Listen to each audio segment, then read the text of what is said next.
Good afternoon. It is now Tuesday, August 5th, 2025, and it's 4 o'clock, and we're having our regular business meeting of the Jefferson Public Utility District Board of Commissioners. My name is Jeff Randall. I'm president of the board and calling this meeting to order.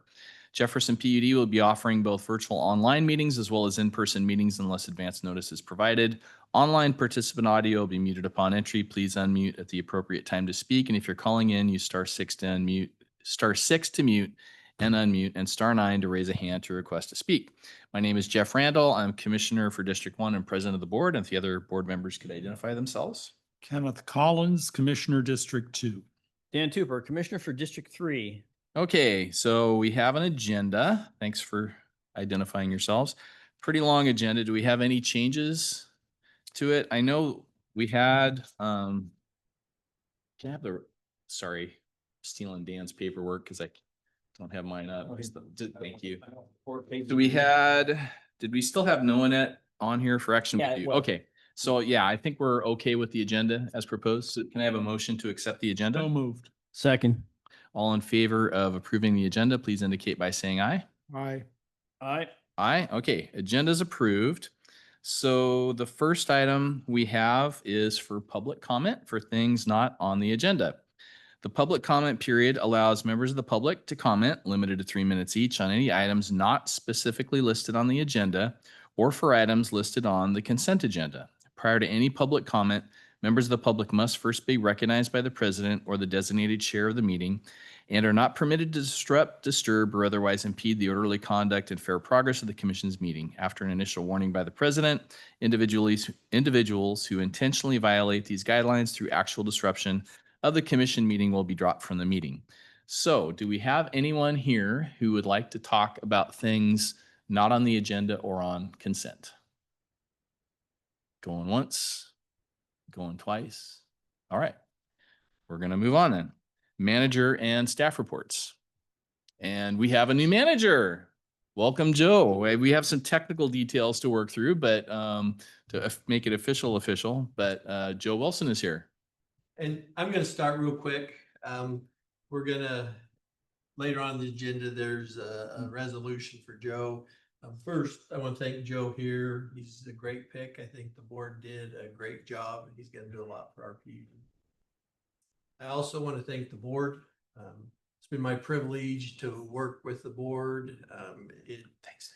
You folks have you represent our community to the fullest, and I appreciate what you do. So thank you, and thank you for the opportunity I've had to work here. There's some people in the public, call out Tom Tersch. You know, we have a lot of good people that have helped us with the PUD. So just everyone who's helped me through these last almost 13 years, I appreciate everything, and thank you. Thank you, Kevin. It just feels like in so many ways, this has kind of been your utility. You've been like the father, grandfather, whatever you want to call it. And we'll be thanking you more, I'm hoping, before you're gone. And, but you couldn't have done more, I think, for this utility than you did. I'll just leave it at that. So I'd like to add something. I've been impressed over the years with truly the dedication to the job that you've provided. You know, I have to get up early in the morning in order to give a shot to my diabetic cat, so I'm up at 6. But when I've sent a message 7 o'clock on, you're at your desk. And it really has been a privilege working with you and a pleasure. So as much as I appreciate Joe's joining us, and I think you're going to be a great general manager for this PUD. Kevin, I'm going to miss you. And I just wish you well for retirement. Thank you. Which I may someday choose. Never works out. I've retired twice. So not this, I don't even consider this retirement. So I'd like to second everything my fellow commissioners said. And Kevin's still got more time with us in the capacity. What was the title we've given him now? Executive. Advisor. Executive advisor. So I'd like to add, and this is for the public to understand, and this transcends not just this board, but several boards and, other general managers besides, the value that we've gotten out of Kevin. I think that has been underscored a lot or not talked about. We got a lot more out of Kevin than he was recognized for at the end of the day, behind the scenes and out in the open. So I'd like to thank Kevin, again, commitment and dedication, all that. But I think he went above and beyond that bar just in the amount of value that he gave this utility over the past 12 or 13 years now. So I can remember coming in long before I was commissioner, before I was on the Citizen Advisory Board. I'd come into the meetings after work. That's when I was in between retirements. I went back to work, come back. I'd sit next to Kevin and we'd talk a lot then. So I've gotten a chance to know Kevin really well over the past decade. So, and that's where I'll end with that. And this is day 2 for Joe. And I know we've had questions for you and for Kevin too, about what kind of transition overlap there would be. And maybe you're still determining what that appropriate level is. Have you had any thoughts on that? Or is that still just kind of getting through day to day here for a while and I think we'll make a evaluate? decision this week, but I don't have a recommendation just yet for the board on that. So Okay. Kevin and I are still going to work that detail out. Okay, good. All right. Thank you, President Randall. I have met with the 3 commissioners already in my first 2 days. I've appreciated the opportunity to get counsel and good advice. Had the opportunity to meet with our water crews. Went out and did a tour of the Port Hadlock wastewater treatment plant. Jose led me out there.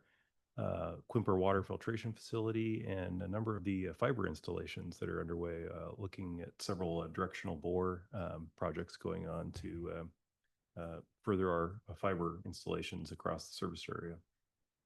And those crews that were doing that were our North Sky communication crews. Today, had an opportunity to meet with fiber crews, Mike Bailey's finance team, our line crews, warehouse, and just continuing to meet staff. Jefferson PUD has a very dedicated staff. They're very professional and committed to the community and great service. Had an opportunity to meet with the city manager, John Morrow, and the port manager, Aaron Berg, and so we'll be meeting on a more regular basis, and there's a number of projects and collaboration opportunities that we're seeking to explore that further the public interest together. So it's been day 2. Day 2, still here. All right. Let's see. Sorry, my things jumping around. Yeah. So do we have any other manager staff report items to cover? Oh,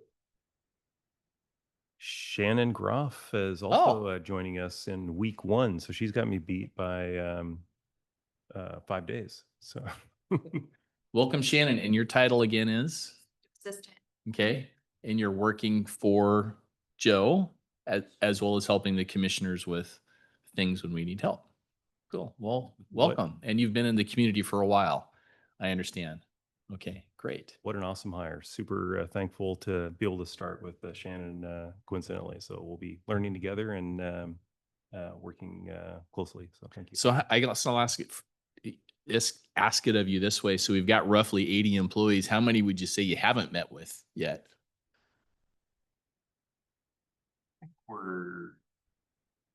Are we over half? I think we're over half. right at half, Yeah, or just a little. Okay, great. All right. Well, if that's the end of your presentation, commissioner reports, and I think we might have missed a couple of meetings on commissioner reports. So I guess fill us in wherever you think appropriate. So Dan, I'm just going to pick up with, where am I at here?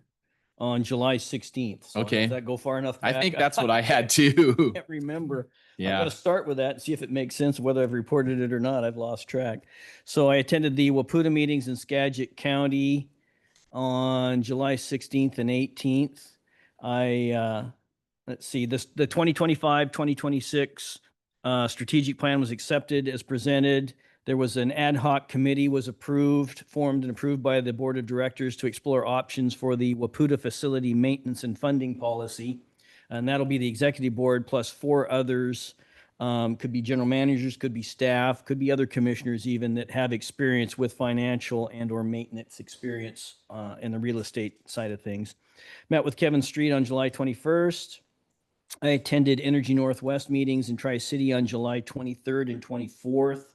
Energy Northwest is still on pace to meet the requirements for them to receive the legislative budget proviso of $25 million appropriated during the last session towards the new nuclear. I believe it's specifically for the new nuclear project.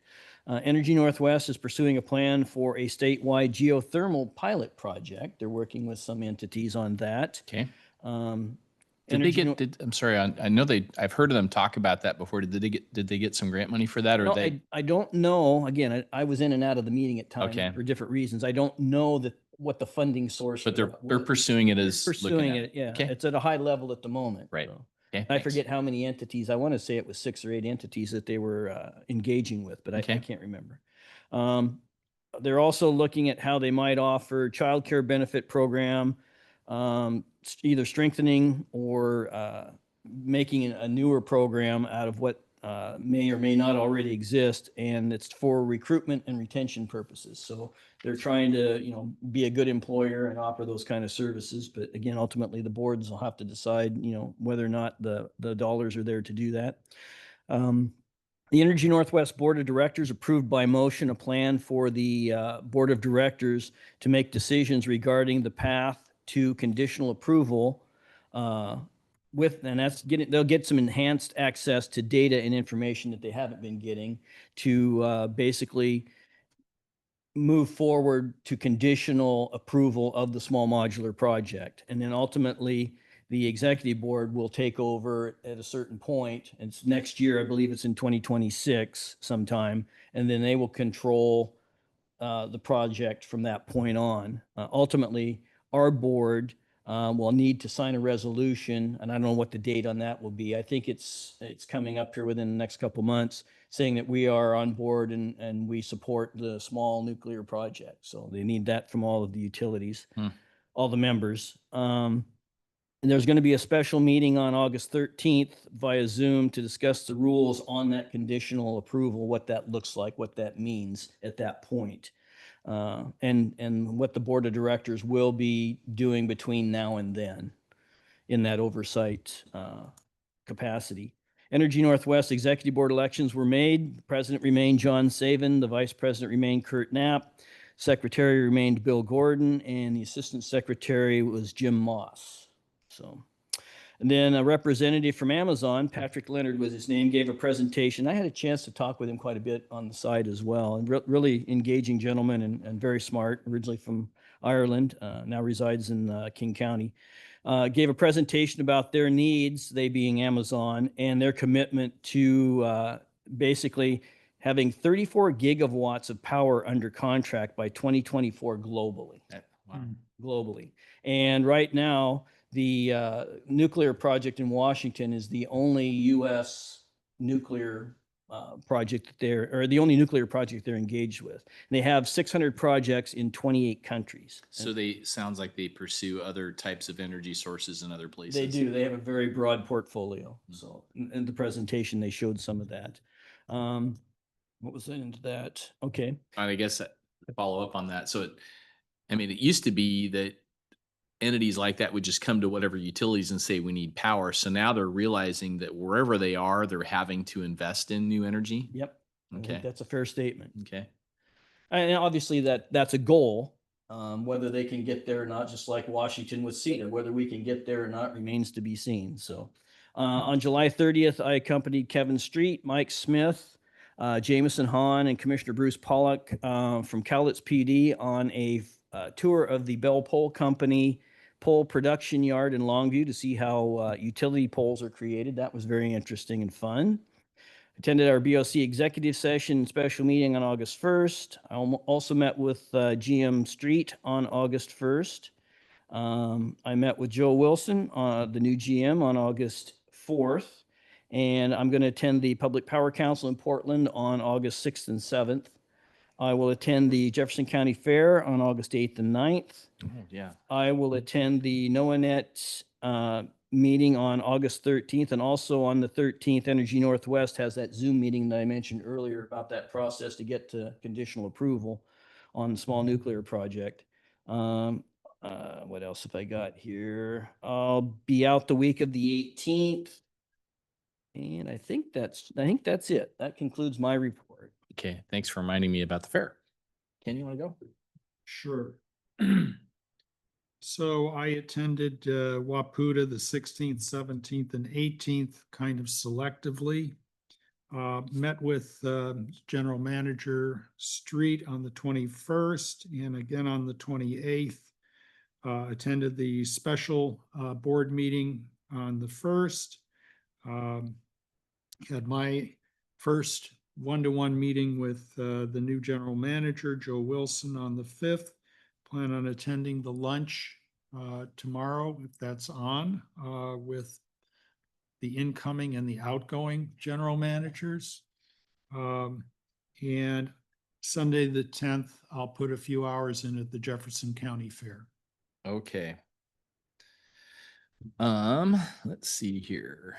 So I'm going to go back a little further because we had kind of an important EDC board meeting on July 3rd, and I think that was David Balliff's first meeting, and I don't think I reported on that one or not.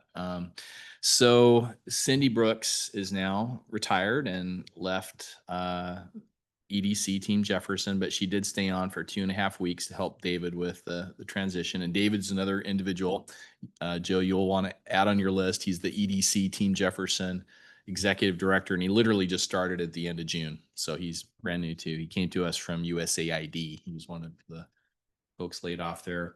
But he and his wife, and I'm sorry I didn't get a chance to invite the two of you to meet them. They came to the poorhouse I think it was July 9th, and we had a going away thing for Cindy. And she came here from Bellingham, and she really helped stabilize and create a foundation for our Economic Development Council. It's something that we never really got much out of as a county. And back when COVID happened, the city, the county, the port, and the PUD all decided to contribute money to this and make it a more robust organization. And that's still underway. So anyway, at that meeting on the 3rd, the Pam Petronic was there, and there was a report of the port continuing to talk about this issue of them becoming more involved in EDC and this ADO issue. Now I can't remember what ADO stands for, but it's the locally designated jurisdiction by the state to be the Economic Development Council. So our port, Aaron Berg, this might be something you'll talk about, has talked about becoming that ADO, or whatever role would be helpful. The port talked about the issue, and there was a couple of board members at the EDC who said, hey, can you let us know the next time this is going to come up? Because they didn't know it was going to come up. So we're going to have a retreat in September, and I think the port is going to come to that, and we're going to talk a little bit more about what are the opportunities for the port to be more involved with our EDC. Are there examples of other EDCs around the state where the port is more involved that we could learn from, just developing an economic development strategy that makes sense for us. Let's see, we've added a new person. Her name is Phoebe Reed. She's the new workforce development or workforce coordinator. And Jefferson and Clallam County received $34 million through this recompete grant from the federal government. 1.2 million of that is going to flow to the EDC to administer, and Phoebe is going to help administer part of that. And they're going to be developing workforce advisors and training. And the whole goal of that grant is to take people between the ages of 25 and 54 who have fallen out of the workforce and figure out how can they get back into the workforce. So that's what the EDC is going to help with. Nick Walker, who has been with the EDC for some time, his last day was July 10th, and he was the kind of the finance person for the EDC. David Balliff found a replacement for Nick, and the replacement is Brian Anderson, who was a former assistant vice president to Bank of America. He's a CPA, and he was a finance controller for the federal government, and he'll be working as an interim finance person for the EDC, and he started on July 14th, and he's working in a remote capacity. But it was nice that David had resources that he could instantly go to make sure that the EDC did not lose their ability to track their expenses accurately. They did report they finished the year 2025. Their budget runs concurrent with the state, so it ends like on June 30th. They had a slight overage of about $8,000 in their budget over what they had planned. They have reserves, so it's not an issue of cash, but they are also looking at a reduction of about $20,000 from the state in the new budget. So part of David's role is going to be looking for additional funding options. It's not an emergency yet, but it's something the board will be watching closely. If I can ask, Yeah. how dependent are they on federal dollars? Well, that 1.2 million was a concern because that was Yeah. a big thing they were gearing up for.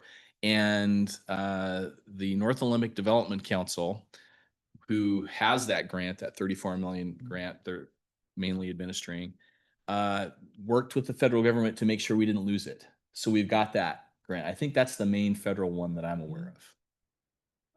Let's see here. So then on July 10th, I attended our executive board meeting. On the 15th, we had the regular board meeting where we had Joe introduced. I've had so many phone calls with Joe, I can't keep track of them, where we've just been kind of coordinating things. And when we've talked about things that I felt like Joe should be aware of, I've reached out to him to try and keep him informed so that when he arrived on day one, that there wouldn't be a gap, that he could be as ready as he could be. So do you have an hours number of how many times we know reciprocally how much time Joe can get from us now? Yeah, you credits. I'll scale those back significantly. On the 23rd, I met with Kevin. On the 25th with Joel, and a lot of these were also about Joe coming on board and how we could coordinate with him. On the 1st, we had our special board meeting. Looking ahead, this week we're going to have our next EDC board meeting on Thursday. I'm not sure what days I'll be at the fair, but I'm around this weekend, so I'll plan to go. And Joe, you wanted to say something about our sponsorship at the fair? Yeah, Jameson just let me know that the PUD is a diamond level sponsor and that we'll have a booth, and would just love to have the community come join us and meet our staff there and some of our commissioners that will be there. So please come visit us, and we're happy to sponsor and be an active participant in the Jefferson Fair. Great. And on the 13th of Wednesday of next week, NOAANET's meeting in Spokane. I had a chance just to talk to Curtis really briefly. And we met with, I can't remember what NOAANET meeting, if it was in May or April, we had a meeting with some of the NOAANET staff. And it sounds like we might want to have another one after this board meeting. So I'll try to reach out to Craig and rattle his cage and see if he can make his guys available. It just sounds like we're having some issues of Discuss, is this on the second coordination. pathway or is this some other issue? This is something we can talk about. It's just I don't know if Curtis, if you want to say anything. Yeah, Dan, it's the diversified path. Yeah. And getting the proposals and the design and stuff from them, which has got specific requirements that we need to make sure that we're not doubling back on any of the areas that would single out connection off of the peninsula.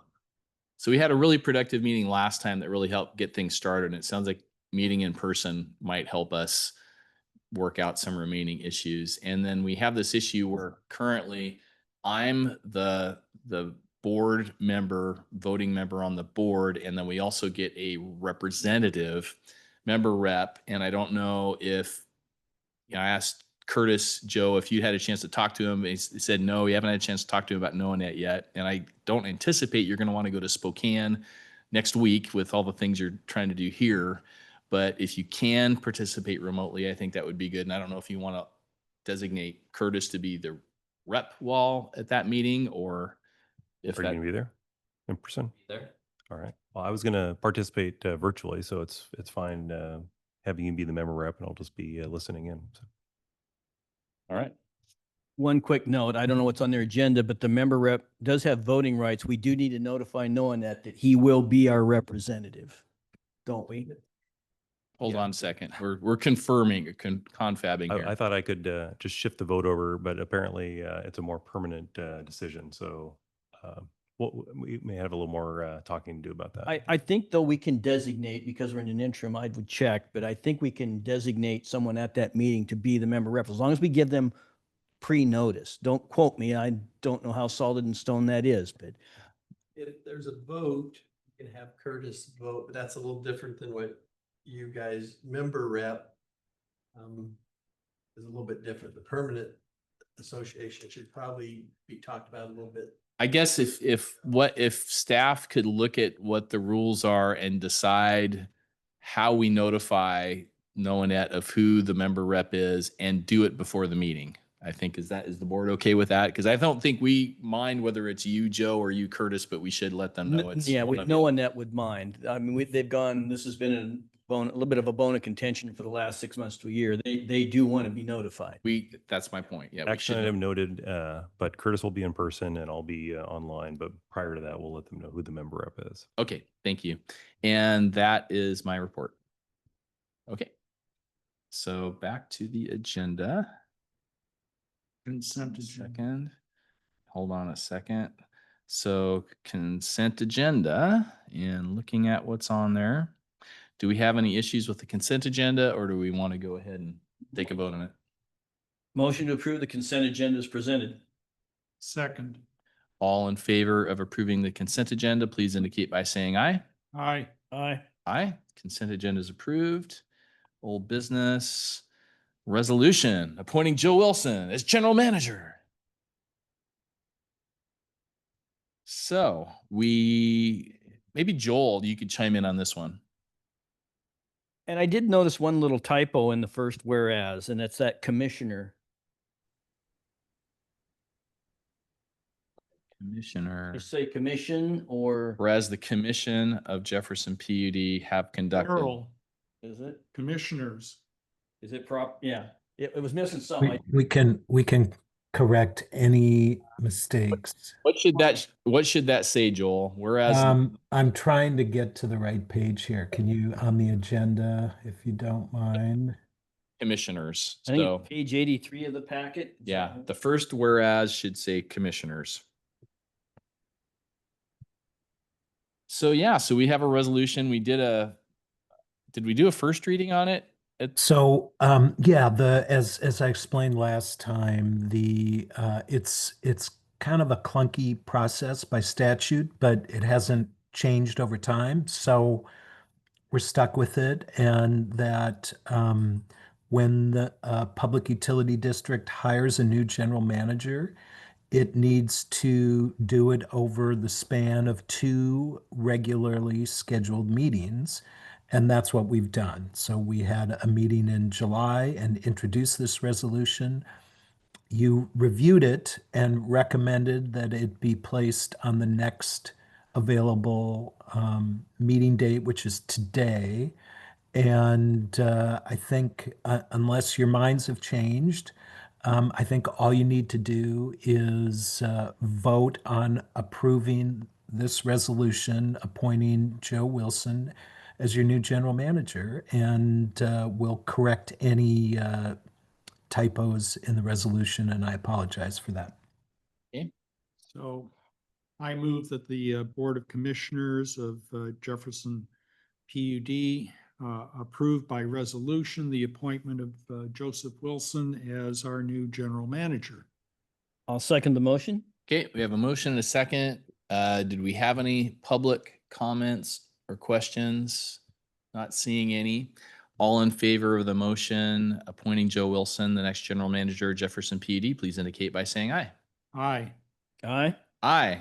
The You escape are patch just closed. formally in the capsule with us on our travels. Thank you, Joe, Congratulations. for making the leap from Tacoma Power as of last Friday to Jefferson PUD. So you didn't even get any time off. It sounds like really. Wow. Hard worker. Okay. So our next item is looks like a broadband Jefferson North Discovery Bay East fiber construction bid. Is that the right one? That's it. Okay. Is that Will? You going to take that one? Yep, I'll Okay. take that. Mike, if you'll watch the control. Yep, I got them. Have we had any nefarious attempts? Knock on plastic. Okay, knock on plastic. All right, we're watching. We're vigilant. My goodness, an ARPA slurf. Yeah, it's really just does not roll off the tongue at all, just flaps around. Okay, so we went out to bid, let's start from the beginning. We went out to bid for combined projects for Jefferson North and Discovery Bay East, our next two fiber construction projects. We combined the two and then split them up. So we have the combined areas for aerial and the combined areas for underground fiber. And that's how the bids were sent out. We received bids on the 23rd, I believe, and we have some recommendations and some analysis that I'll share. So these are the project areas coming up. These are our next areas. The purple and pink is what we're working on now. Jefferson North is the orange area. Discovery Bay East is the green area. The red area is Port Townsend Business Project. We'll get to that in a month or two. Hey, Will, the red, when you show that, could you go back a slide? That when you're showing that north to south connection, you've kind of got Fort Worden highlighted and then the business area. Is that literally going to be that wide, or is there just going to be like a single fiber line crossing town from north to south? I'd have to look at it up close a little bit, but it's basically San Juan Avenue. Okay. There. Okay. School and out to the fort. And you and I both have been contacted by people in the city saying, hey, when can we apply to, Very eager. bring our neighborhood fiber to our neighborhood? So, all right. And sorry, what year is that going to get built out then? The red? So that project is just about final construction design. So we're hoping to bring it to the board in September to go out to bid. Okay. So it would be out to construction before the end of the year. Okay. And I realize that's not what you're here to talk about, but East Discovery Bay project, that's Anderson Lake Road and Highway 20. It's $1 million, 52 final connections. Let's see, 8.3 miles of fiber. We're going to do that one first. It'll be relatively quick. We hope to be done by the end of the year. That one we applied for in 2021. There've been a number of delays. It's funded by the Public Works Board. and if you could say if these are 100% covered by the grants or 100% covered by the grants. But Okay. I do have a caveat to that I'll get. okay. Jefferson North is $11.4 million estimated for the project, 646 connections, 100 miles of fiber. That one will take us through May of next year. And that's funded by State Broadband Office, and Jefferson County gave us a $750 matching grant from their CARES fund. And we do have matching funds that we put in as well. Quick question, this may tie into Jeff's question earlier a little bit, and that was on the take rate and the pre-signups that we had. Have we run into any difficulties with having more people that were signed up, not being able to take advantage of the free deployment? Exceeding the 60%. Exceeding the 60%. The 60% take rate for Jefferson North last summer, I think. So did that create any issues with the public, I guess is what. People are still signing up as. And we adopted a rate of $750 $750. over 36 months on their bill. Okay. And has that been basically accepted and people are Fine. people okay? like that. They want Okay. the service, yeah. Great. The hard part is that some of this area is too confusing. We could also pay for with BEAD if BEAD exists. I don't know. We applied for it again. I can cover that later, but. Okay. Thanks for that background. Everything. So the next slide was the original estimates for the project versus the grant budget. Jefferson North, the original estimate came in a little lower than what we originally planned for in our grant project. So we had a little wiggle room there. Discovery Bay East, we were a little bit over we originally estimated. Included in the Jefferson North project is $887,000 for electric conduit to be put in at the same time as buried fiber optic conduit, the length of Flagler Road. So that's a big project that's also included in the bid, but that will be paid for by the electric department. So I just want to make that clear. Is that part of our capital improvement plan in the 4-year work plan? Correct. Yep. And it's a very good investment with an open trench. So I'm gonna just go over this real quick. I'll show the bids that came in versus what we budgeted. The aerial project came in a bit higher, 13%. We also only got one bid. It's been a difficult one for us to bid out. We originally went out for a combined project or a standalone project for Discovery Bay East. Because we construct our aerial fiber in the power space, it's limited our number of bidders. We've made a lot of adjustments to attract more bidders. The first time we bid out Discovery Bay as aerial fiber in the power space and underground, we got no bids.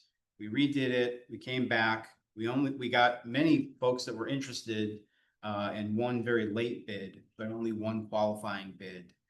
We talked with the state broadband office, because we had done our due diligence, we'd been back out at this, we've made a number of adjustments to make it more attractive. They said that they were satisfied with our due diligence and that would just be up to our procurement rules. We're recommending moving forward with the bid from Olympic Electric, which is at $845,464 with tax. Now, that is above what we estimated for the project, but the Public Works Board has an additional $500,000 right now for bid overages, which we can only access after we get our bid. Okay. So we're gonna work with them to get that. If we cannot get that funding, we have another loan that we got from the Public Works Board where we have extra funding there that would cover it as well. And it's about $100,000 difference in Uh, what we had thought. 97, yeah, about $100,000. Yep.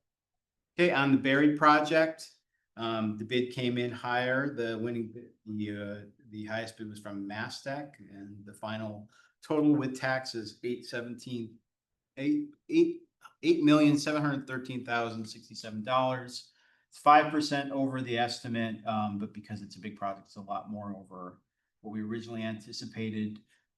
We did have some room there again in our bid because we were lower, and then we have a little bit of that backup funding from the Public Works Board, so we'll be able to cover that as well.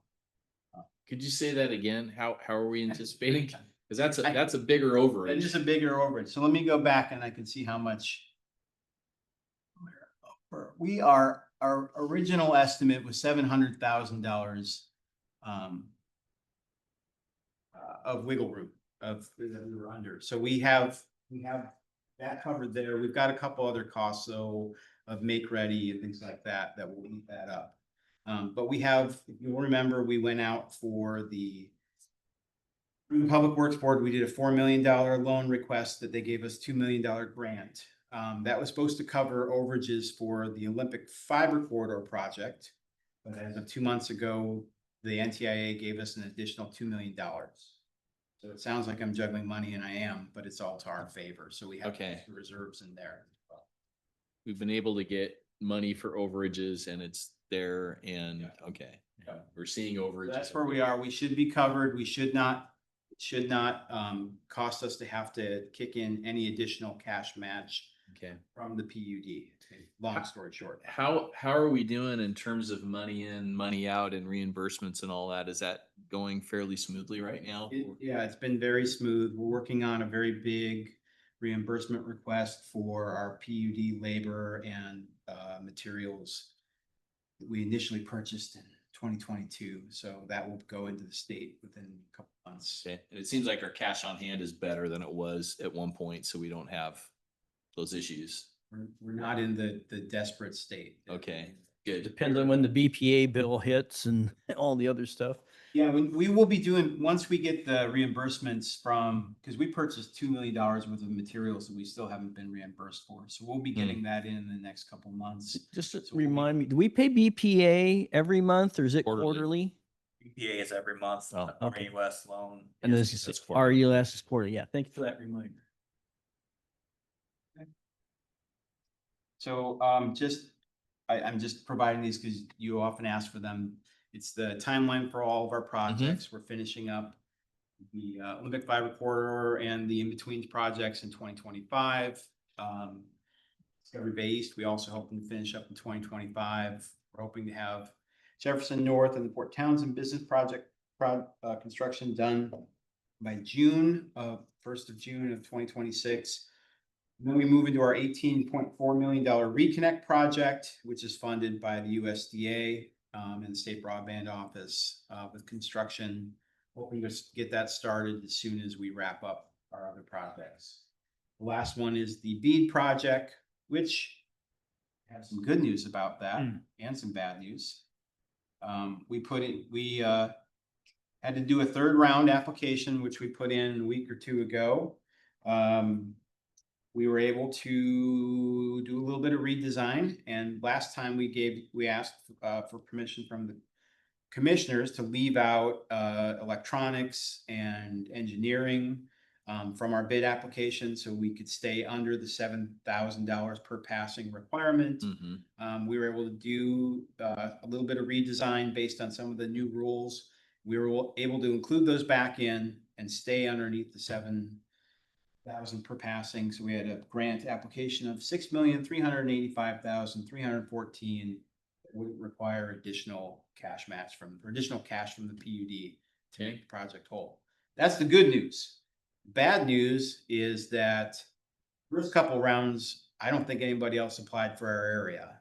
And this round, we probably had one and possibly two other satellite providers, satellite providers apply for our area. Every single area had an application, most had two. Okay. State is saying that they are scrutinizing very closely whether or not LEO, low Earth orbit satellites meet the requirements that have been set forth. But they will almost certainly be the lowest bids as they've been in every other state. Whereby we're struggling. We worked so hard to get to under 7,000 per passing. They're under 1,500 per passing. So depending on how it goes, we could be competitive or we could be not even have a chance. Okay. We'll find out. Okay. And as a reminder, the bid we put in, you're required to meet every passing, right? It's that you put in there. Passing is different than subscriber. So passing just means that we build down the road and we have the ability to build out to their home should they desire to take the service. For a subscriber, that means that they've turned up and they've taken the service. So for our passings, if you look on that, there's a line on there, residential passings. Yeah. So we'll look at Olympic Fibers. It's easier to talk about 1,390 passings, 856 subscribers. That's the take rate. And I know this is probably outside of maybe your knowledge or expertise, but because of the LEO, they don't have, they can pinpoint everywhere they want to go. Is that correct? Does that give them an advantage that there's no way we could compete with that, or? Right now they're very much they're lacking the capacity to deliver the service at the required levels. Whether or not they can meet it at the time of the grant results being due is another matter. So they also would struggle to meet the service requirements for any forested area. It's not as easy as it sounds. Theoretically, It kind of seems like apples and oranges. We have to meet one threshold where we just have to build the trunk line, but where they're independently going to each individual dot on the map, it seems like that's apples and oranges. But again, I digress. So I'm just gonna do, a little point of order. I'm a little worried about us getting through our business here. So what do we need to do here? right, we'll get out of this. We just need approval from the board on the bid recommendations. We had the 5 bid recommendations for the buried and 1 for the aerial. And that's what we're looking for, approval on those. Okay. So motion. I move that we authorize the general manager to enter into a contract with Olympic Electric for the Jefferson North and Discovery Bay East aerial fiber construction project. Okay, we have a motion. Do we have a You second? want to add the number of that to that motion or not? No, I don't think Joel, do we need that number? No, we just need to have it approved. I'll second the motion. Okay, we have a motion and a second for the Olympic Electric for Jefferson North and Discovery Bay East Fiber Construction Project. All in favor of the motion, please indicate by saying aye. aye. Aye. Aye. Okay. Walk us through, Will, is there another one The here? next one is for the buried portion, and that's for Mastic North America. And I can show the bid tab if you would like. Please. Give me 1 second. For multiple seconds. Less than a minute. Okay, I've got that one here. That's the wrong agenda. Yeah, so there's the Mastec North America for Jefferson North and Discovery Bay East in the amount of 8.7 million, roughly $8,713,068. And the professional engineer, is that someone through our consultant or is that state here at the state or who exactly is the That's engineer? Finley. That's That our Finley? new engineer is Michelle, Okay. project engineer is Michelle Harry. Okay, yeah, I hadn't seen that name previously that I remembered, so. So is there further discussion on that one? Do we? Okay, can we have, Yeah. There you go. So they ranged from 14 million down to 8 million, which was the lowest.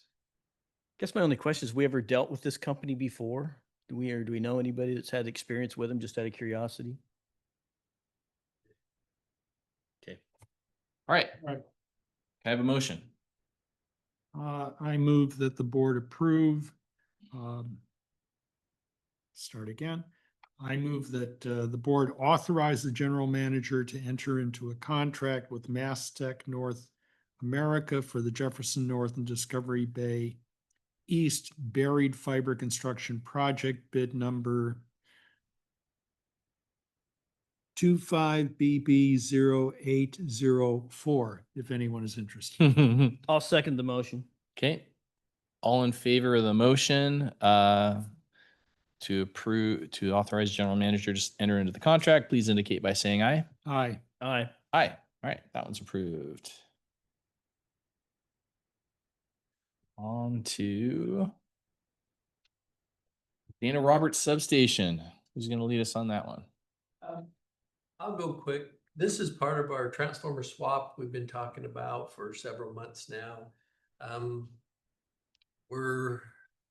This is a little different. We're asking to go out to bid. Mm-hmm. Being Joe's second day here and stuff, this gives him time to do a lot of review.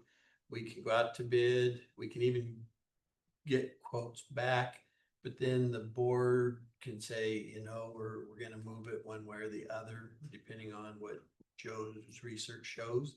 So we're asking to go out to bid for this particular job. I don't have any notes in front of me, but it's 1 million. 1.8 million. Yep. For primarily labor. Okay. Most of the material we have in hand.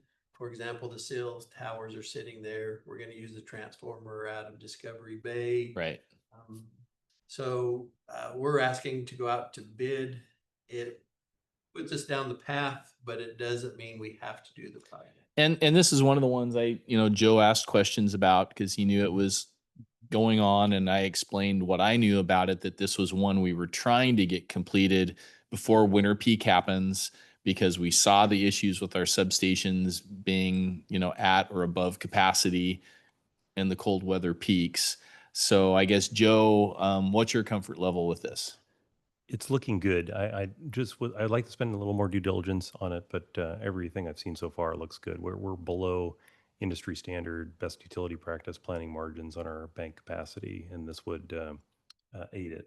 So I appreciate, I'm fully on board with what Kevin's saying. This is the right step to take now, and I'll continue to my due diligence on it. Okay, so you're comfortable with us proceeding to give you the flexibility of going to bid? Yeah. Okay, all right. So, and just a side note, just for information wise, Kevin, how much do we have invested on the engineering with ICPE to get to this point? Do we know? Do we have that number? I don't, Mike can pull it and give it to you. for And this. if we chose to divert our attention and direction and timeline here, that wouldn't mean that we would lose the time and effort and money that we put into this. Do you have any? We would have the completed project. Okay, So the dollars spent are still good dollars spent. thank you. Okay, any more questions? Commissioners, members of the public, any questions? Philip? So I have a concern about page 188, where we're talking about project completion, 2/21/26. I would assume that that means that we don't get power offload for the Hastings substation till sometime after 2/21/26. And if that's true, we're gonna miss the cold weather window months, January, February, December, January, and February. And I want to recap what you guys already know, but it concerns me. In January 2024, the Hastings substation transformer was at a 22% over its nameplate capacity of 20 megawatts. In February 2025, it was essentially 25% over, and the weather was warmer than it was in 2024 or 2023. And so who knows what's going to happen this cold snap. Right. And it doesn't sound like we're going to have a transformer to pat on Dana Roberts to help us out. Am I reading this right? So there's a question. So we have a proposed construction schedule are these bid documents that I'm looking at here? Okay. So we're about 2 months away from when this is saying construction could start. Do either one of you want to comment on the timing and what's possible at this point? So I can talk on the timing. We feel we can meet this time frame. We may be able to beat it depending on contractors coming in, but this is a realistic time frame. We have already taken some steps to start moving load around. We're moving some load over to Irondale substation. And if you remember, we have increased our regulators at Dana Roberts. That was kind of our restricting factor at Dana Roberts. We had smaller regulators in there, so we couldn't push the power through. So we are looking at taking some load off of Hastings substation, moving it to Dana Roberts. Even without the additional transformer? We Okay. still need the transformer, but Phil is correct. We're looking at how to reroute and manage our peaks. And we've come up with some really good plans. We're probably gonna have to do a little reconductoring, a few things like that, but we have plans in place that we're very comfortable we can get by this winter if this construction timeline is correct. Okay, and the people we'd be hiring, these are people who are substation electrical people. And if you say had project completion in here for the bid documents of the end of January instead of the end of February, you're thinking they just can't do that. That's just not a reasonable time frame. It would cost more money. There's things we can do. And we can look at those, but the unknown, we have a few unknowns still. We're doing some last reviews. We could maybe tighten up that timeline. But this is realistic. We were trying to, be as realistic with the community as we can be. So on the construction phase of it, assuming the bidding goes well, we get enough bidders and we award the bid, we get into construction. Are we the final arbiters of all the specs being met, or is ICPE going to be on site? Could there be hangups with us saying that's not right? You used the wrong rock, or the concrete was improper, or the steel isn't right. What were some of the construction issues you might think we could possibly run into that could push it out even further? And will it be us or ICPE? So how I would recommend, and this is Joe's gonna have to spend some time looking into it. It's really not worth to have ICP down here all the time, even though they're the engineer of record. We have people very capable that can do the reviews and do the day-to-day stuff. Where ICPE can come down, if it's a 3-month project, they can come down maybe once in the middle, once at the end. Or if we have other projects going on, and they can come down and hit 2 things, maybe some other time. So we do think we would do the construction management ourselves. Again, I'm kind of speaking for Joe here, because you know, this has been in the plans for a while. It's a dollar cost thing. Joe will run some numbers and he's gonna come back to you guys when we have the bids back. It's a viable project. Construction management's ours. ICPE is gonna do the final walkthrough, but we shouldn't build it ourselves, but we should manage the. And I blazed through it pretty quickly, and I'm not an engineer. But my other question to follow up on that is supply chain and availability of materials. Have we done the work ahead of time to make sure that that's not a hang up as well? We might have to borrow some material from people. I don't think we have an issue, but as you know, a couple, 3 weeks ago, I was back at ICPE and they have active jobs going on right now. So we use their material call outs for those. For example, the aluminum bus, that kind of stuff. And we looked at their lead times. They were being able to get them for those jobs and put them into the schedule. So it's a tight schedule, but I think we can make the material work. Because of the transition, I want to make sure you and Joe are on the same page on the construction phase of it, that we're dotting the i's and crossing the t's as we're going into bid, that we're comfortable that we're going to be able to meet the timeline. Joe, is this the kind of thing that you've been responsible for or overseen in the past? I have, yeah. I've both done the design work, overseen some of the construction, and this is well within our wheelhouse. But then Tacoma, in fact, that could be another potential borrowee if they happen to have some excess and we're in a tight spot. Okay, great. All right, so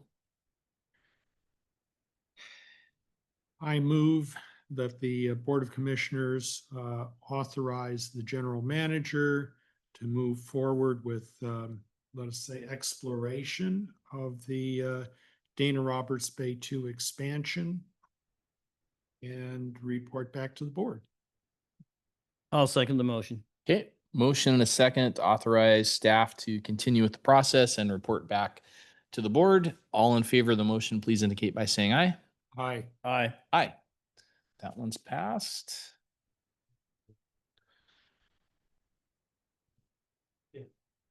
Anything else? All right, so now we got Public Works Board Grant Application Resolution. Is that a Will or is that a Jose or where are we at on this one? Combo. Tag team. They'll add in. Okay. There's a lot on this one. This one, is this the first time we've been briefed on this or? It is, yeah. And Okay, it came looked on new. Friday. And, You sound like my son when he comes in. Oh, Dad, this is Next, due the dog ate the homework. yesterday. just need to Sign borrow here. $6 million. Essentially what I'm asking for. Okay, we've been looking, last year we put in for $2 million to replace our coil water system mainline pipes, which were in terrible shape, leaking 60% of all water that they were pumping. We went to the Public Works Board. It was a pretty easy process. We got all of it. They matched, I can't remember how much. Was it 2 million? Yeah, 50 for 50 grant loan. They're back with another round of funding. They have $100 million in the bank that we can borrow from. So we looked at through the 10-year water plan and we looked at the next big projects that were on the list and needing to happen. And what we found were a bunch of water mains in our keeping with that same kind of project scope in the Quimper system that needed upgrading for fire flow and also because they were old asbestos cement pipes that were leaking all over. So we identified the three that we'll just go over in a couple sections. We did actually kind of this morning after meeting with the engineers, we tightened it up a little bit. We're gonna reduce the scope just slightly. So we're putting in for this construction program. It's a 20-year loan plus a grant. You can maximum project, we'll get to the next, that's the next slide, is $10 million. Maximum grant award is $2 million. So the Glen Cove storage tanks. So they have two types of funding that the Public Works Board offers. The first is construction. The second, actually there's three types. The second is for planning. The third is for emergency. Despite having some projects that are close to emergency, none of them quite meet the criteria. But we do have another big capital project in our 10-year plan that's identified. that is scheduled 2028 that we can get started on early with planning funding. And that's the Glen Cove storage tanks. The engineering for that project and initial design, we had estimated at 560,000. That's what we'd be applying for. That's a 5-year only loan. But because we have the engineering, half of the engineering complete for the coil project, it put us in a better place to be qualified for the award. And when we call that the Glen Cove, is that really the Kala Point storage area? Where is that? I couldn't tell. That's exactly it. Yep, Okay. and I got another slide that'll make it a little clearer. Okay. So this is just about the Public Works Board program. Requirements. This is their funding table. We benefit from, maybe we don't, I'm not sure. At least in this way, we benefit with low income rates from living in a what's designated as a severely distressed. So for our loan term, it's 1.06 interest rate on the construction and 0.53 on the planning or the pre-construction grants. And because we are in the severely distressed, we're eligible for a $2 million loan that none of the other areas are. So a quick question, if we proceed and we get what we're asking for and it's going to what we needed to do, we also are working parallel here on a water rate study to see how this is going to impact rates, to make sure we don't find out that, well, we got this money, but we really can't exercise it because our rates are gonna be, off the chart. So is anybody doing any parallel work on water rates and a rate study to know that component of this for exercising those grants down the road? So Kevin has initiated the water rate study with FCS. We would apply for this.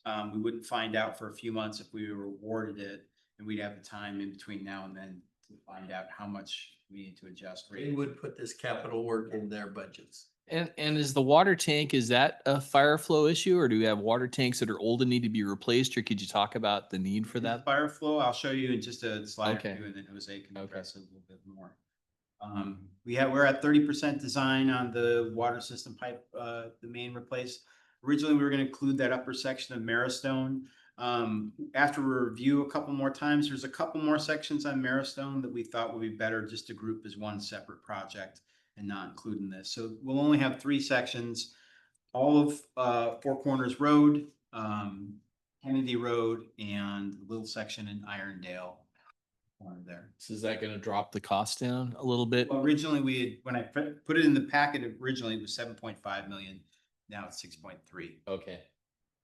Cost, budget, timeline, always about a year before we'd be able to get started, before we'd have our contract and everything worked out, and then we begin engineering. So anticipating construction wouldn't begin until 2027.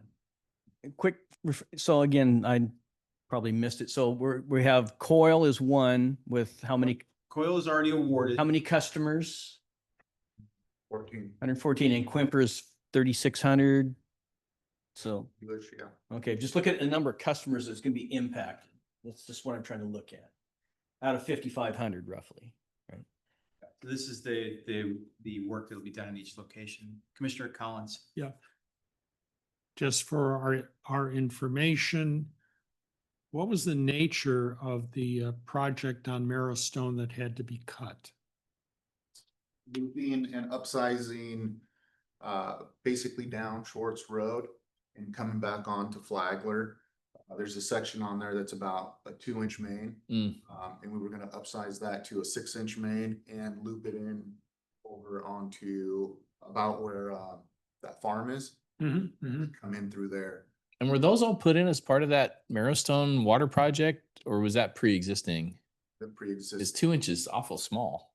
Yeah, so there's basically a little leg on Schwartz Road, comes out, does that, and then into that farm, there's like a 2-inch that feeds those Mm. few homes that are there. Mm.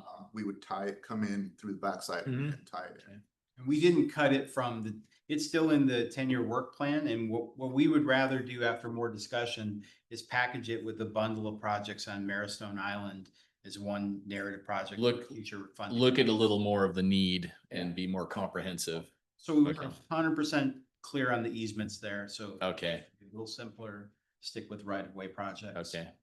So another quick question then, because again, maybe the systems, who all's connected. Is this going to impact NAVMAG Indian Island at all as far as are we helping or hurting them? Or are they completely out of this loop? Because again, the Navy is a big partner and a big player, and I was just curious. The sections that we are proposing now are in a different pressure zone than, it is the same system, but it's a different pressure zone than Maristone Island. So we won't be putting them out of water at any point or anything like that. So Four Corners Road is a bottleneck and it doesn't provide sufficient fire flow for all the hydrants that go on.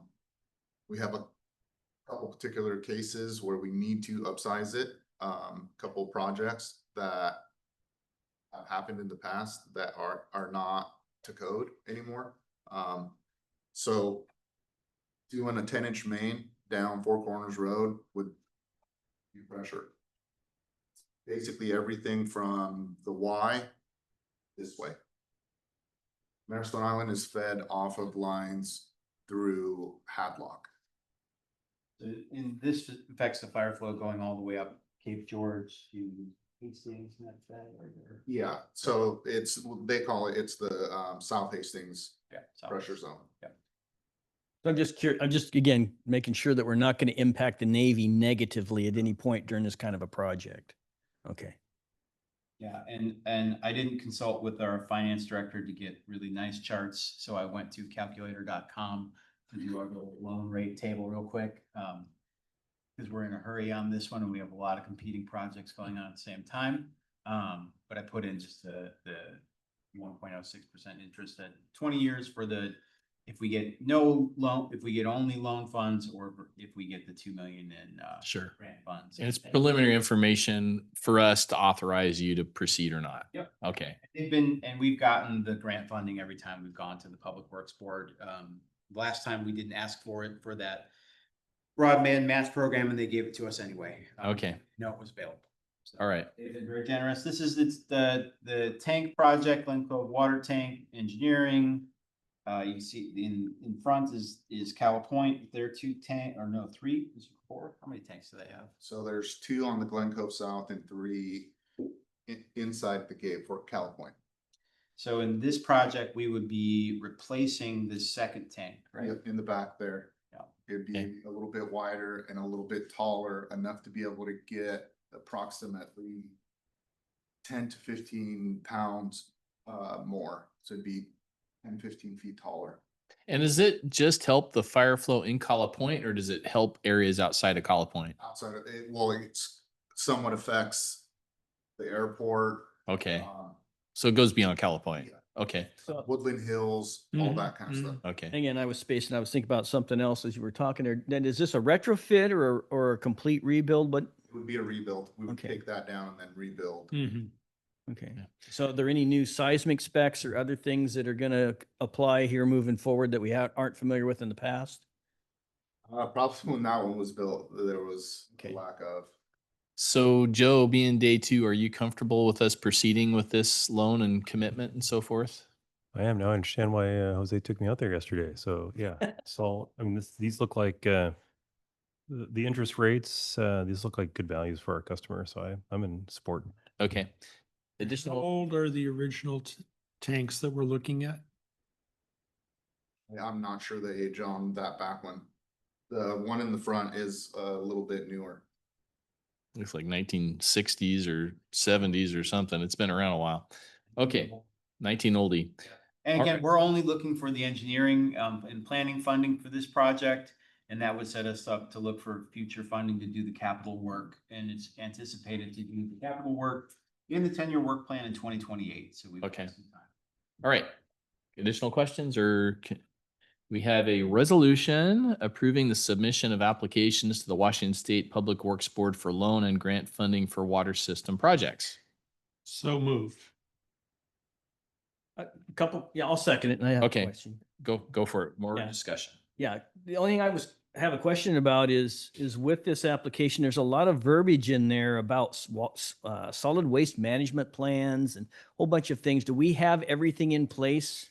Is this the right one? Am I looking, is this the Public Works loan for water? Mhm. There's a lot of whereases and things that, do we have all those things in place? Those plans or policies greenhouse gas emission reduction requirements. I mean, have we met all these whereases, just out of curiosity? They put it in, as it's their language that we just barely adapt to bring forward. So they cover any type of public works project you could submit through their resolution. So they may or may not apply to us. It doesn't apply to us. We don't have to Okay. provide a sewer plan. We provide them our 10-year work plan, our greenhouse gas reduction plan, which we do have, and our asset management plan. Just making sure we weren't going to be held to some other standard that doesn't even apply to us. So, Right. Okay, Okay. thanks for the We clarification. have a motion and a second. All in favor of the motion, please indicate by saying aye. Aye. Aye. Aye. Okay. Keep us posted on how that goes. Next. Long agenda. Okay. We are down to electrical contractor edition. So I'm gonna take this one. Okay, Mike. So this is per RCW 54.04.080 and RCW 54.04.085, and our own procurement manual that we have to keep a list of pre-qualified electrical contractors for projects, whether it be for fiber, whether it be for electrical to work in the electrical zone. We've recently received a application to be on the list Okay. from Acon Utilities Limited out of Irving, Texas. It's been reviewed by Jeff Dodd for their safety, Mike Smith for the electrical stuff, and then I reviewed their finances. So we're just bringing this forth to the board to approve a motion to add the aforementioned contractors to the list of pre-qualified contractors for electrical facility construction and improvement. Okay. And this is basically something that anybody at any time can come to us and say, hey, we'd like to do work for you. We tell them what they have to submit. They've submitted. If there's an application, they have to do a bunch of paperwork and stuff that they do.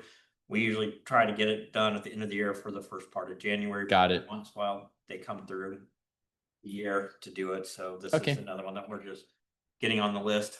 All right. And Acon had reached out because they originally wanted to apply for our aerial fiber project. Get it together in time. Dang it. This puts them in the running for future projects. We have lots of colored areas left to do. Yeah. Okay. Do we have any questions on this one? Seeing none, we have a request for a motion. You want to read it? Yeah, Okay. I'll make a motion that the board approve Acon Utilities Limited be added to our pre-qualified contractors for electrical facility construction or improvement per RCW 54.04.080 and RCW 54.04.085. Okay. Second. Motion and a second. All in favor of the motion, please indicate by saying aye. Aye. Aye. Aye. All right. Now, are we down to knowing it yet, or do we have more? Not quite. Not quite. 9-3. We have, yes, the resolution for the public records officer designation. Who's leading us on this one? Good evening, commissioners. Happy to happy to lead on this one.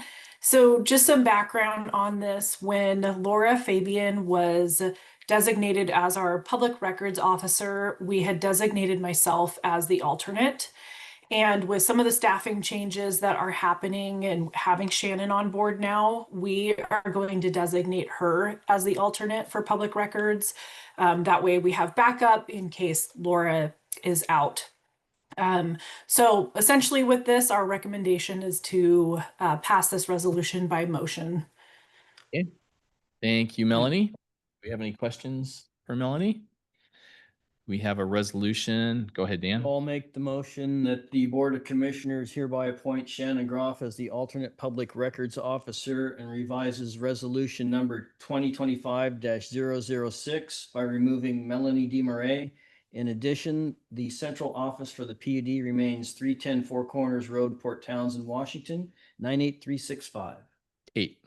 98368. 98368. There you go. Second. Okay, motion and a second. All in favor of the motion, please indicate by saying aye. Aye. Aye. Aye. All right. Congratulations, Shannon. You now get to be a public records officer. Did you have to do that at your prior employment? Hand in it, yeah. You had a hand. Okay, so it won't be all new stuff. All right. All right, NoNet. And if you don't mind, I'll take this one.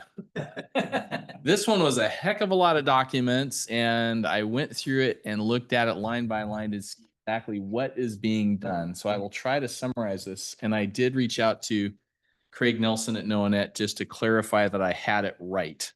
And he said, yep, I got it right. So basically, we have in front of us, and this is going to be brought up for discussion, and I think they're looking for a vote at August 13th of the next NoNet meeting. So I had these forwarded to you so we could discuss and I could be authorized to support it.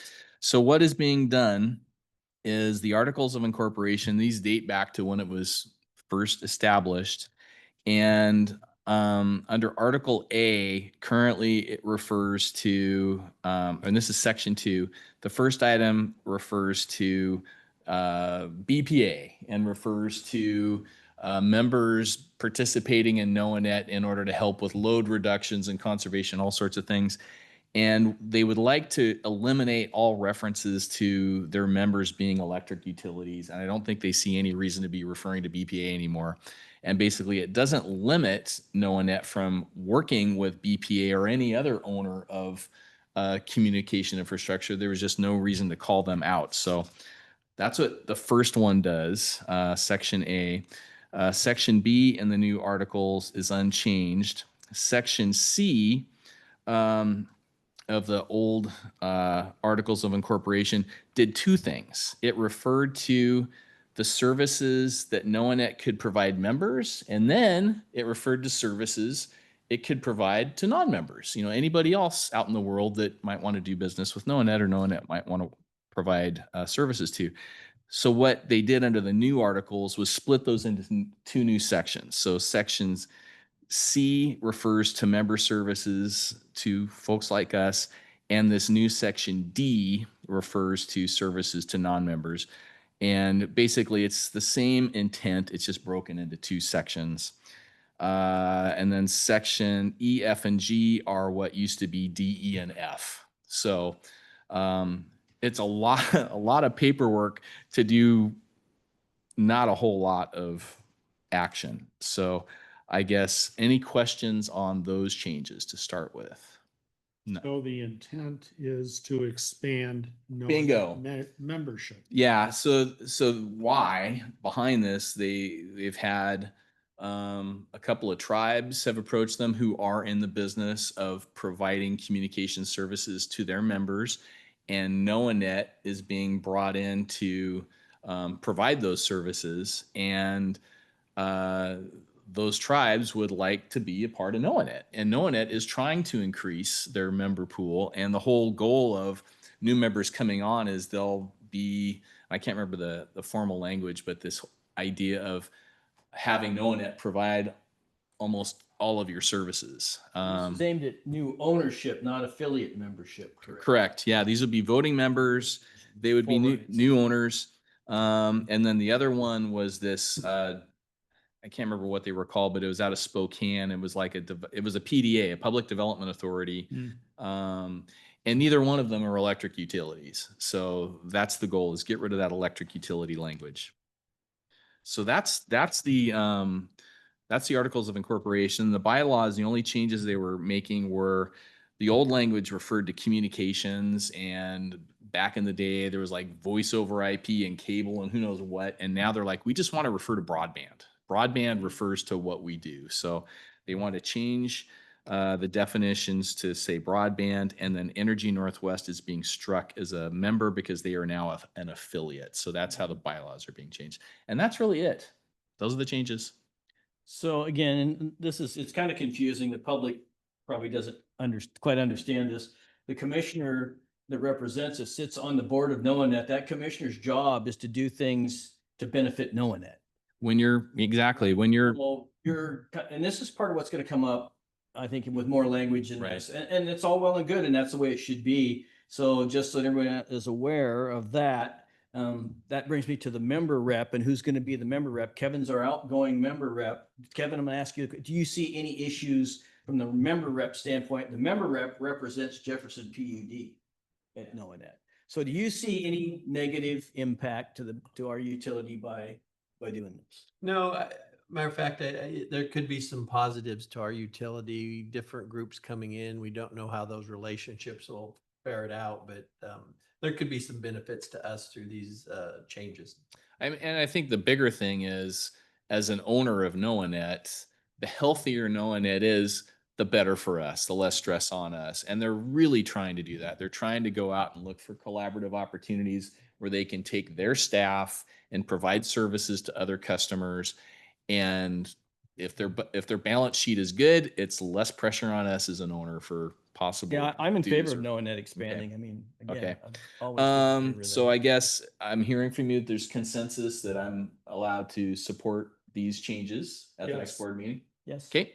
And then in terms of, we talked about this briefly in terms of designating the member rep to Noanet, Joe and Curtis and Kevin will discuss and we'll figure out how to let them know who the member rep will be for the next meeting.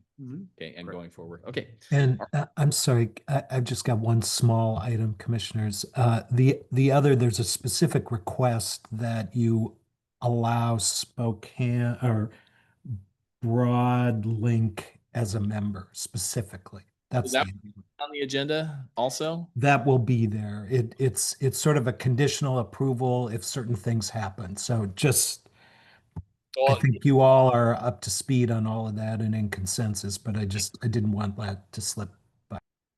and I gave many reports on, we had 2 presentations to the board of Noanet. One was by Bigfoot Communications, which is the Colville tribe's separate entity. It's a separate corporation that's doing communications. That sounds like they're not on the agenda.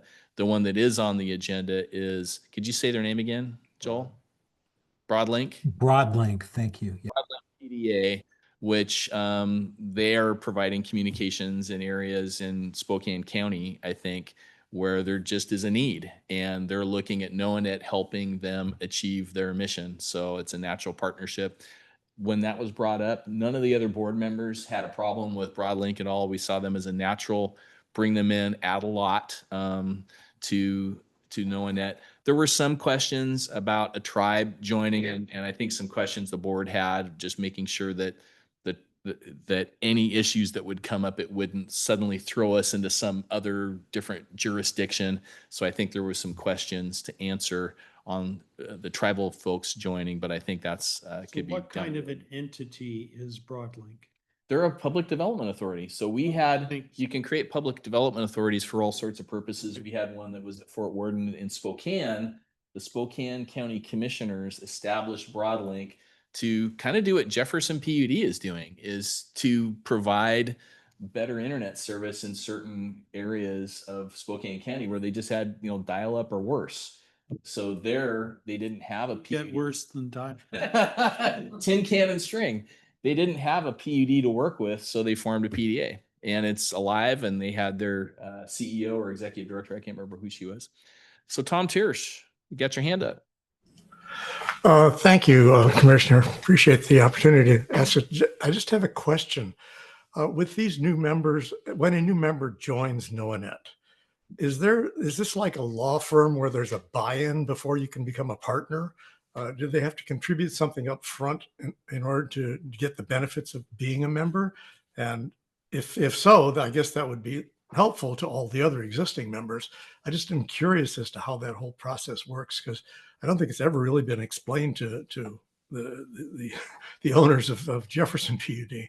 Thanks Well, for anything you can explain on that. Yeah, and it's been probably the reason it hasn't been explained is it's been a moving target. And if you scroll down to the bottom of the packet somewhere, I think the very last page, it's got what the original contributions were by the original members. And Grandfathered. you'll see that Jefferson's is the smallest, and we have the smallest is 31,000, which is what Jefferson contributed. We have loaned them money at times, and we've been paid that back. So this is the outstanding investment that we have. The greatest investment was by Benton PUD, which is 3.1, almost 3.2 million. So I think the current model is they don't need a buy-in at this point. And these amounts of money that have been invested in NOAANET in the past are just being noted and recorded if NOAANET were ever to be sold. So there's different provisions in there about who would be paid back first and so forth, but the new folks wouldn't be buying in, but they wouldn't have any, additional equity beyond being an owner, whatever that is. And there hasn't really been any discussion about selling NOAANET or if it would have any value. The NOAANET was really formed to provide value to rural areas like us and help us provide communication services. So it's gone from being a startup and figuring out if it can help. It's helping all over the place in different ways. And I think we're looking at NOAANET as we're all hoping as joint owners that it will continue to exist. It will continue to solve problems. It'll continue to provide services to rural areas that need it. And, but no, I think the short answer is there wouldn't be a buy-in by them. And Joel, I don't know if you have any. The only thing, yeah, you're right. There's no buy-in. The way NOAANET has operated in the past is that when they need capital, they will oftentimes access the bond market, the municipal bond market. They're, owned by public entities, so they get favorable rates. And then everybody gets in for whatever they agree to. I mean, well, I won't characterize it. It just is what it is. And so we found ourselves, a number of years back, I think it was 2019, Tom, that that we signed on for an equal share of the guarantee of that loan for $200,000 or $250,000. I can't remember what it was. So, that's what we're there for. And, but that's typically how they get operating capital Okay, if needed. thanks a lot. Appreciate it. There is the $20 million bond draw that all the owners are repaying, knowing that's repaying that, and we're all on the hook for that. So there may be some stipulations, I don't know, I'm just guessing here, on incoming new owners that maybe they would be tied to that. I don't know if that's I would hope that they would seek their guarantee, would help reduce yours. That I can ask those questions. that's something that could or will likely be discussed and decided moving forward is when someone new is decided to be brought on, I would think. So Kevin, you gave me a pen with no ink, or whoever gave it to me. Thank you. Okay. So I think with that, we've completed our business, have we not? I believe I have we one have. thing. Okay. I neglected to thank Joel Paisner for all the help he's given me for 13 years. Thank you, Joel. And thank you for what you've done for the PUD. Well, it's been my honor and pleasure to do it, and happy that you got to this point, Kevin. As sad as we are to lose you, but we're excited to have Joe here as well. So, it's just another thing you've handled really well, Kevin. Much appreciated. And Joel, I did offer to Joe without asking your permission. I said, Joel is great. If you need him, just text him. He'll let you know when he's free to talk. Absolutely. And I haven't bothered Joe because I figure he's a little busy. But I'll have my chance and I'll have my shot at him. So appreciate that. Thank you, Commissioner. And it was something that we talked about during the interview process, because I think the general counsel for the utility, I think we use you, you're an advisor in a much more broad way than probably many utilities are used to referring to their legal counsel. And you bring a lot of value. Thank you. I've already taken that offer up, and Joel has been promptly responsive to a legal question I had. We're all a big team and we have our roles. So, okay. If there's nothing else, it is 5:29. We have completed our business and we stand adjourned. Thanks, everybody. Thanks, everybody. Thank you. Bye, everybody. Congrats, Kevin. You got there. Congrats.